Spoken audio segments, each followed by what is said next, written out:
Hello दोस्तों, स्वागत है आपका साइंस टी यूट्यूब चैनल पे। दोस्तों, आज हम आपके लिए पॉलिटी भारत का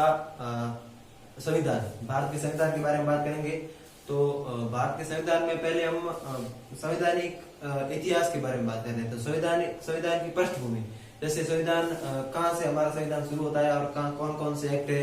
तो संविधान जो वर्तमान संविधान के बारे में महत्वपूर्ण है। तो हम संविधान का ऐतिहासिक पृष्ठभूमि के बारे में बात करेंगे। तो इतिहास की पृष्ठभूमि में हमारे ईस्ट इंडिया कंपनी और मुगल शासक और मुगल साम्राज्य की महत्वपूर्ण भूमिका है। तो हम पहले पढ़ते हैं east India company. East India company की शुरुआत कहाँ से हुई, सबसे पहले भारत कौन आया था इंग्लैंड से, उसके बारे में बात करेंगे। भारत का संविधान,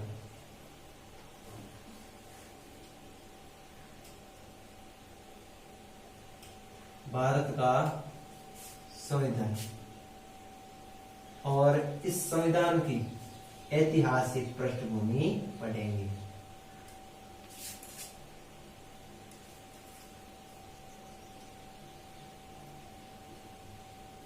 ऐतिहासिक पृष्ठभूमि, ऐतिहासिक पृष्ठभूमि, ऐतिहासिक पृष्ठभूमि में हम पढ़ते हैं कि एक यात्री था इंग्लैंड का जिसका नाम था रॉल्फ पिच। ठीक है, एक इंग्लैंड का यात्री था। ठीक है, ये एशिया हमारा और यहाँ पर पड़ता है इंग्लैंड। ठीक है, तो इंग्लैंड का एक यात्री था जिसका नाम था रॉल्फ पिच। ठीक है, रॉल्फ पिच, इसने सारी दुनिया की यात्रा की। ठीक है, जब ये भारत की यात्रा करते हुए सारी दुनिया की यात्रा करते हुए वापस पहुंचा इंग्लैंड। कब पहुंचा? वापस अपने घर इंग्लैंड पहुंचा। तब उसने वहां जाकर वहां के व्यापारियों एवं वहां के राजा एंड राजा के जो व्यापारी थे, बड़े बड़े उद्योगपति, उनको बोला कि वर्तमान समय में अर्थात समकालीन में दुनिया का सबसे धनी व्यक्ति है अकबर। क्योंकि भारत पर शासक था अकबर का, इसी कारण भारत सबसे धनी व्यक्ति, मतलब भारत सबसे धनी देश था। किसके समकालीन? 1591। ये 1591 में अपनी यात्रा पूरी करके कहां पहुंचा? इंग्लैंड पहुंचा। तो 1591 के समकालीन सबसे धनी देश भारत और सबसे धनी व्यक्ति अकबर, क्योंकि भारत पर अकबर का शासन था। ठीक है, भारत पर अकबर का शासन होने के कारण अकबर सबसे धनी व्यक्ति था। तो इस रॉल्फ पिच ने इंग्लैंड के व्यापारियों एवं धनी व्यक्तियों को बोला कि भारत सबसे धनी देश है। तो ये तो सीधी बात है कि भारत धनी देश है, तो भारत की जनता है, भारत में रहने वाले लोग भी धनी होंगे, क्योंकि जब अंदर के लोग धनी होंगे तभी देश धनी होगा। माना कि शासक अकबर जैसे धनी था, तो अकबर की प्रजा थी वो धनी होगी। अगर अकबर की प्रजा ही भूखमरी है तो अकबर भी भूख मरा होगा। ठीक है, तो इस प्रकार अकबर की प्रजा धनी थी, इसी कारण अकबर धनी था। इस कारण वहां के लगभग 100 व्यापारियों का गुट तैयार हुआ और ये 100 व्यापारियों का गुट गया इंग्लैंड के शासक या इंग्लैंड की महारानी एलिजाबेथ प्रथम के पास। एलिजाबेथ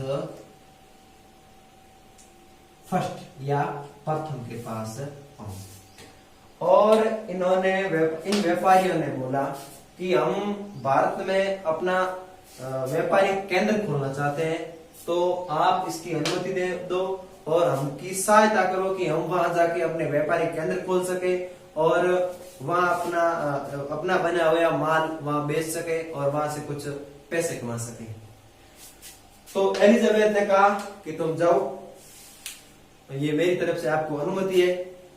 और इन्होंने इन व्यापारियों के गुट को एलिजाबेथ एंड व्यापारियों की मीटिंग हुई बीच में और इनका एक नाम रखा।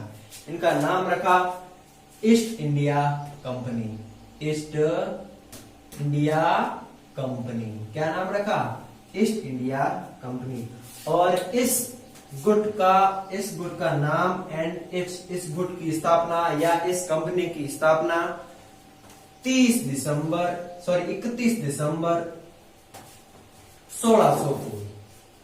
कब हुई? 31 दिसंबर 1600 को ईस्ट इंडिया कंपनी की स्थापना हुई। कब? 31 दिसंबर 1600 को। 31 दिसंबर 1600 को, ठीक है, 31 दिसंबर 1600, ठीक है। किसकी स्थापना हुई? तो 31 दिसंबर 1600 को ईस्ट इंडिया की कंपनी की स्थापना हुई। 31 दिसंबर 1600 को ईस्ट इंडिया कंपनी की स्थापना हुई।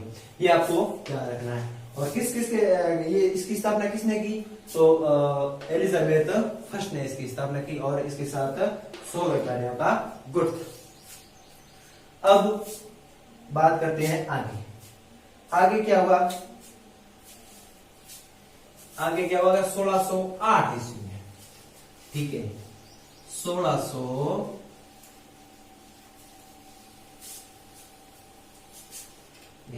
अभी ये हमारा भारत है,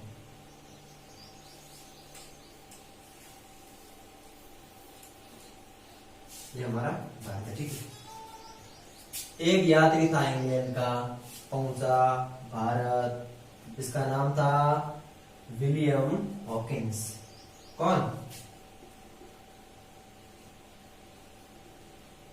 विलियम हॉकिंस। कब पहुंचा भाई? ये पहुंचा 1608 ईस्वी, 1608 ईस्वी को भारत पहुंचा और जहांगीर से मिला। जहांगीर से मिला तो जहांगीर भी शासक था यार, कुछ दिमाग उसमें भी था, तो उसने इसको व्यापारिक केंद्र खोलने की अनुमति तो दी। वो दी पुर्तगालियों के कब्जे वाली जमीन, जो 400 बीघा जमीन दी विलियम हॉकिंस को, जो पुर्तगालियों के कब्जे में थी। अब जहांगीर ने सोचा कि पुर्तगाली इसको मतलब इनको लेने नहीं देंगे और मैं यहाँ पर व्यापारिक केंद्र ये अभी वैसे ही खोलेंगे नहीं, ठीक है। तो इस प्रकार जहांगीर ने विलियम हॉकिंस को 400 बीघा जमीन दी, जो कि पुर्तगालियों के कब्जे में थी। तो विलियम हॉकिंस, और ये थी सूरत में विलियम हॉकिंस को 400 बीघा जमीन दी। 400 बीघा जमीन कहां दी? ये दी आपके सूरत में, जो कि सूरत पुर्तगालियों के कब्जे में था।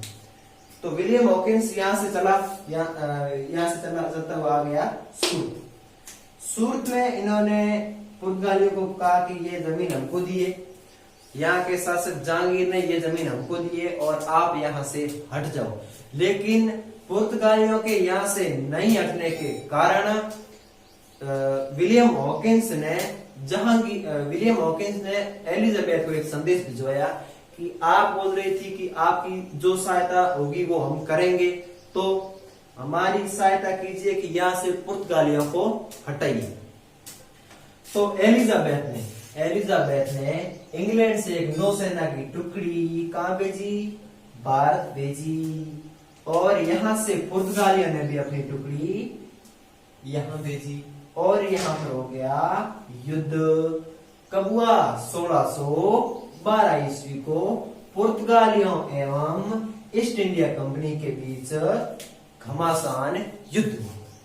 इस युद्ध में ईस्ट इंडिया कंपनी की विजय हुई और पुर्तगालियों की हार हुई और ईस्ट इंडिया कंपनी की विजय हुई। बात आई समझ में? अब भाई साहब, ईस्ट इंडिया कंपनी का पहला कारखाना सूरत में 1612 ईस्वी को खोला गया, ठीक है। इतनी तक बात आपको समझ में आ गई होगी। अब बात करते हैं आगे, ठीक है।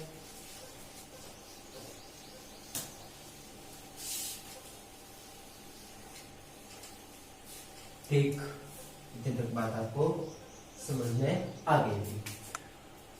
1612 ईस्वी को ईस्ट इंडिया कंपनी का पहला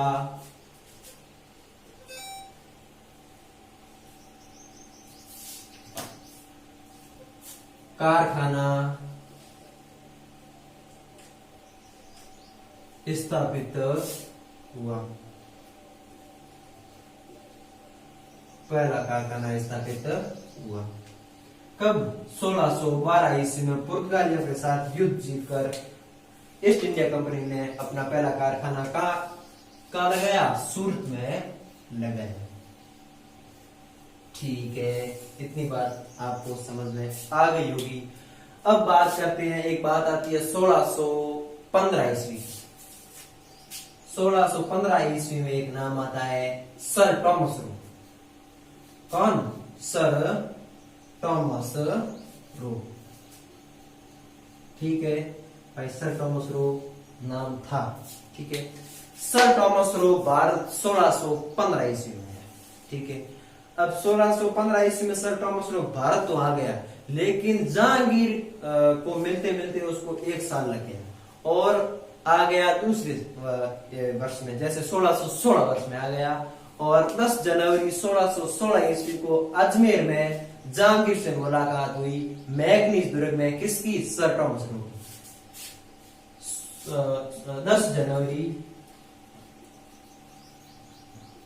10 जनवरी 1616 को जहांगीर और टॉमस रो की मुलाकात हुई।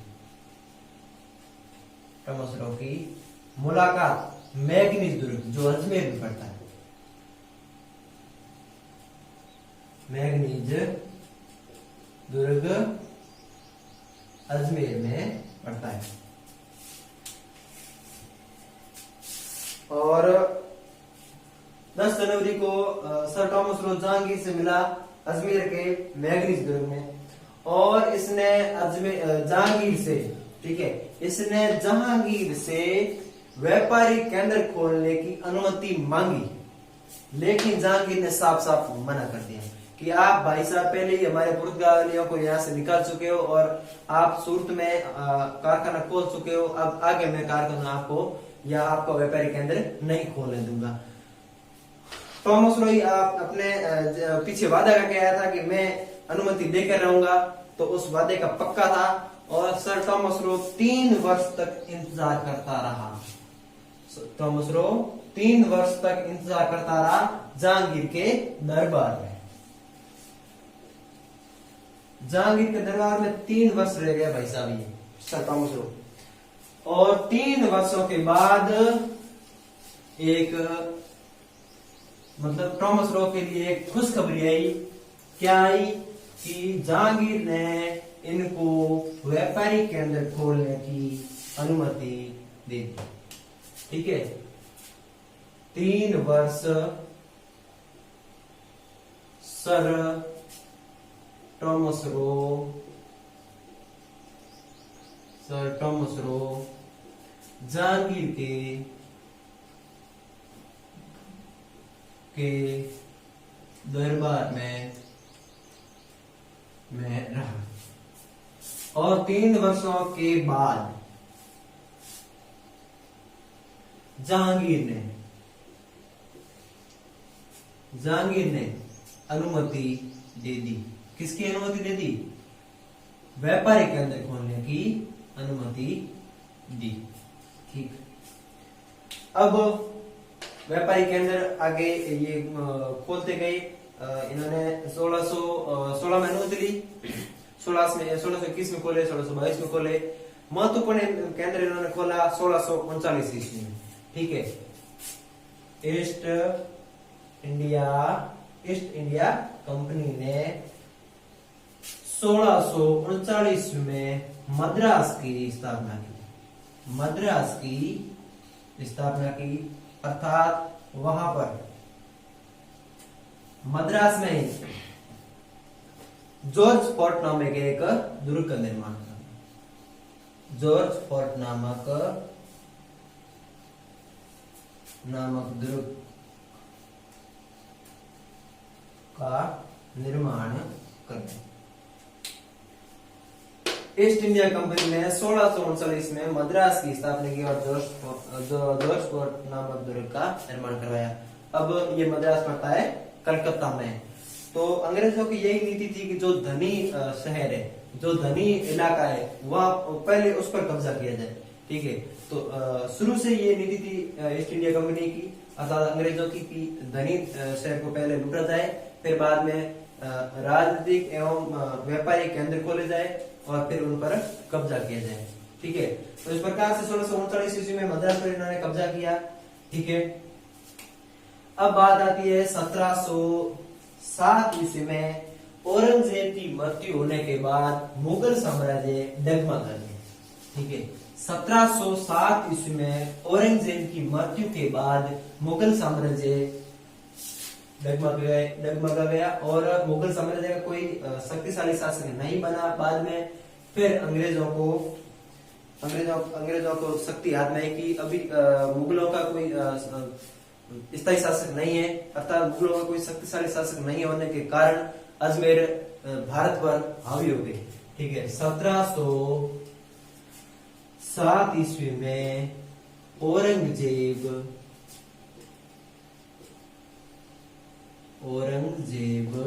की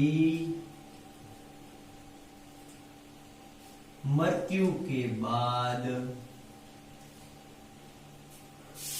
ईस्ट इंडिया कंपनी भारत पर अपना पूर्णतः नियंत्रण के काबिल हुई।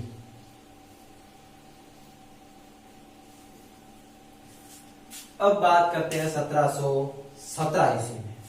ठीक है, 1717 ईस्वी में इन्होंने 1717 ईस्वी में फर्रुखसियर, ठीक है, फर्रुखसियर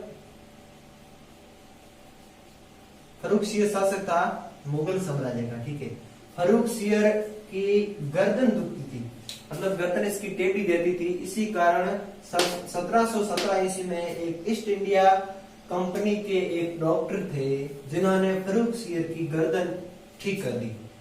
तो इसके उपलक्ष्य में, अर्थात फर्रुखसियर मतलब जब से 1707 से शासक बना, जब से उसकी गर्दन ऐसे ही थी, तो ईस्ट इंडिया कंपनी के एक डॉक्टर ने फर्रुखसियर की गर्दन ठीक कर दी।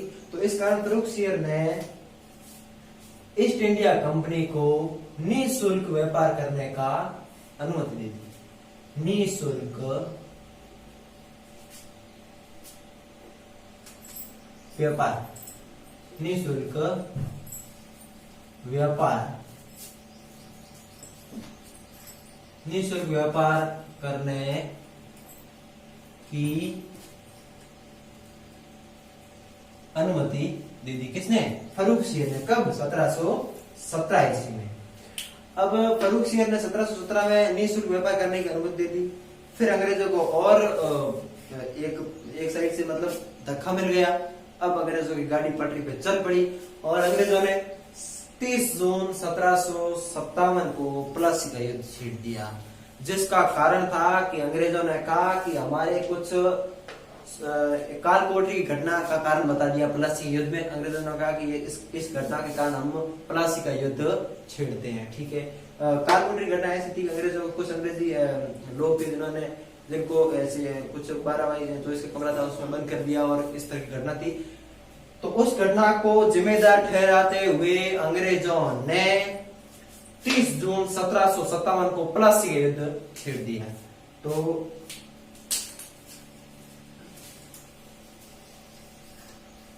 बात करते हैं प्लासी के युद्ध की। तो प्लासी का युद्ध 30 जून 1757, प्लासी का युद्ध 30 जून 1757, 30 जून 1757 प्लासी का युद्ध, 30 जून 1757 प्लासी का युद्ध। आपको याद हो गया होगा। बात करते हैं प्लासी का युद्ध। प्लासी का युद्ध, तो इस युद्ध के बारे में जानते हैं। ये युद्ध हुआ था 30 जून 1757 1757 को East India Company and Bengal के नवाब सिराजुद्दौला के मध्य हुआ। 30 जून 1757 को प्लासी का युद्ध हुआ और यह युद्ध सिराजुद्दौला जो बंगाल के गवर्नर थे and versus east India company के बीच हुआ। सिराजुद्दौला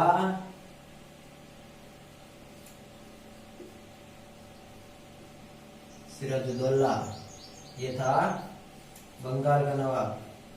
हेलो बंगाल का तो बंगाल के गवर्नर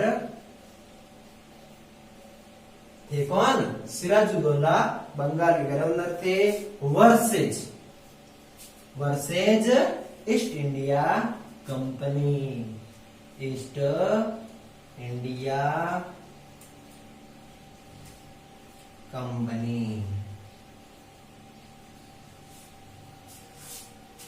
अब ये घमासान युद्ध हुआ कब? 30 जून 1757 को और इसमें ईस्ट इंडिया कंपनी की विजय हुई और सिराजुद्दौला की इसमें बुरी तरह से हार हो गई। ईस्ट इंडिया कंपनी विजय और सिराजुद्दौला इसमें बुरी तरह हार गए और भी ईस्ट इंडिया कंपनी मजबूत होती गई। भारत में ईस्ट इंडिया की कंपनी ने पैर पसारने शुरू कर दिए और फिर एक ईस्ट इंडिया कंपनी 1773 ईस्वी में रेगुलेटिंग एक्ट पारित किया। किसने? ईस्ट इंडिया कंपनी ने। उसका कारण क्या था कि ईस्ट इंडिया कंपनी को भ्रष्टाचार एवं निजी व्यापार को मुक्त करना। ठीक है, भ्रष्टाचार ज्यादा हो रहा था ईस्ट इंडिया कंपनी में। व्यापारी अपना निजी काम संभाल रहे थे, ईस्ट इंडिया कंपनी का कोई माल लेता नहीं था। इसी कारण ईस्ट इंडिया कंपनी ने 1773 ईस्वी में रेगुलेटिंग एक्ट पारित किया। तो उसके बारे में आपको जानकारी होनी चाहिए कि 1773 ईस्वी में रेगुलेटिंग एक्ट था जो भारत के संविधान का सबसे पहला एक्ट था। भारत के ऐतिहासिक संवैधानिक का सबसे पहला एक्ट था। कब हुआ? 1773 ईस्वी में। 1773 में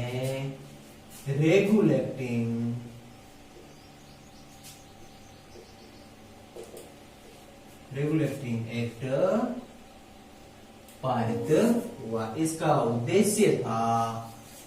उद्देश्य था कि ईस्ट इंडिया कंपनी ने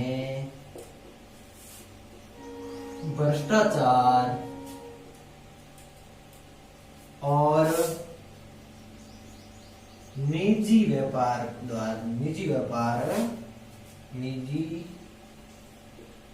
व्यापार को बंद या मुक्त करना।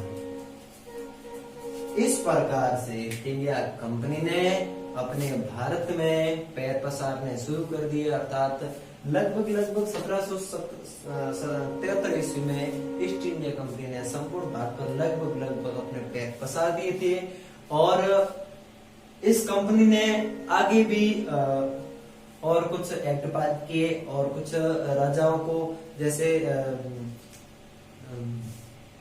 राजाओं को अपनी ओर मिला लिया और कुछ राजाओं को युद्ध करके जीत लिया, कुछ राजाओं को अपनी ओर मिला लिया, कुछ राजाओं को धमकियां दे करके अपनी ओर मिला लिया और राजाओं को हटा दिया और हड़प नीति शुरू कर दी। जैसे किसी का राज्य हड़पना, ऐसी हड़प नीति शुरू कर दी थी ईस्ट इंडिया कंपनी ने। फिर आगे हम गांधी जी आए, वो समाज सुधारक आए, जैसे उनके बारे बाल गंगाधर तिलक, उनके बारे में बात करेंगे और 1991 में वो मुस्लिम लीग, उनके सब के बारे में बात करके फिर हमारा जो वर्तमान भारत का इतिहास है उनके बारे में जानेंगे। तो आज के लिए बस इतना ही और कल इसी टॉपिक के साथ बढ़ते हैं आगे। तो बने रहिए हमारे साथ और अभी तक आपने साइंस स्टडी को सब्सक्राइब नहीं किया तो प्लीज वो भी कर लें, क्योंकि आपको यहाँ से मतलब यहाँ पर जो टॉपिक शुरू किया है वो उन टॉपिक को कंप्लीट कराया जाएगा, मतलब आपका कोर्स पूरा कंप्लीट होगा, ठीक है। और आपको लगभग एक क्वेश्चन भी आपको परीक्षा में नहीं छूटेगा, क्योंकि हम ऐसा कोई क्वेश्चन छोड़ भी नहीं रहे हैं, ऊपर से पढ़ा ही नहीं रहे हैं, हम पीछे से शुरू किया। जैसे हमने संविधान पढ़ना शुरू किया तो संविधान हमने ईस्ट इंडिया कंपनी से हमारा संविधान शुरू हुआ, तो ईस्ट इंडिया कंपनी से शुरू किया। और भारतीय संविधान फिर बाद में पढ़ेंगे, वर्तमान संविधान को बाद में पढ़ेंगे। पहले ईस्ट इंडिया कंपनी का क्या महत्व है हमारे संविधान में, क्योंकि हमारा संविधान आधा से ज्यादा ईस्ट इंडिया कंपनी के बनाया हुआ है। 1935 के अधिनियम में हमारा संविधान लगभग बन चुका था, और बाद में फिर हमने ये भी बाद में ये भी हमने किसी अन्य देश से लिए थे, हमारा कुछ तो है नहीं इसमें, ठीक है। तो ईस्ट इंडिया कंपनी का हमारे संविधान में बहुत बड़ा महत्वपूर्ण है। इसी कारण ईस्ट इंडिया कंपनी को हम पूरा कंप्लीट करेंगे, और हमारे समाज सुधारक जैसे गांधी जी, महात्मा गांधी और बाल गंगाधर तिलक, इनके बारे में बात करेंगे। तो धन्यवाद, प्लीज सब्सक्राइब कर देना। और आप आगे तो आपको क्या बोले कि मेहनत इतनी कर भी रही है, ठीक है। धन्यवाद।